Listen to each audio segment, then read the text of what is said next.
When we're hearing about things like the Epstein files and all of these various corruptions in today's world, it is not difficult to discern the utter darkness that exists within these things.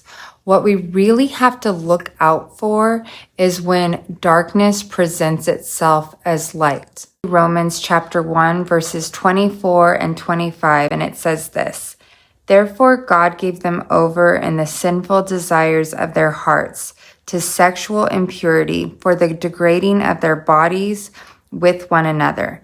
They exchanged the truth about God for a lie and worshiped and served created things rather than the Creator, who is forever praised. Amen.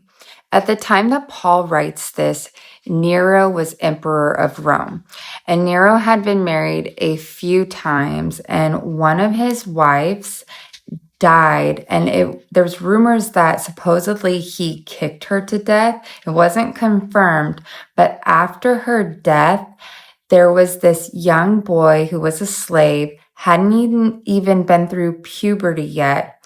Nero castrates him and then marries him. Okay. This is 67 AD. So this is a very dark thing that's going on at the time that Paul is writing this. Okay. But in that verse where it says that these people worshiped the created things rather than the Creator, this is just like our times. So we've got these dark things that are obviously dark.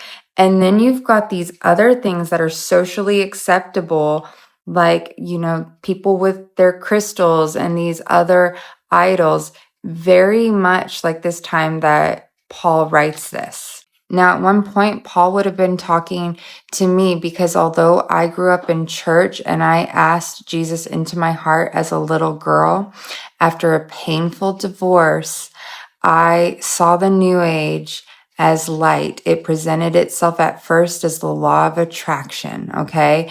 And it gave me this sense that I could control and heal some of my pain.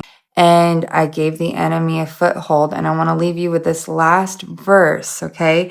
It's Romans 1:28, and it says, Furthermore, just as they did not think it worthwhile to retain the knowledge of God, so God gave them over to a depraved mind so that they do what ought not to be done. I never want my mind to be so consumed with darkness that I don't know the truth ever again. So be discerning. It's so important.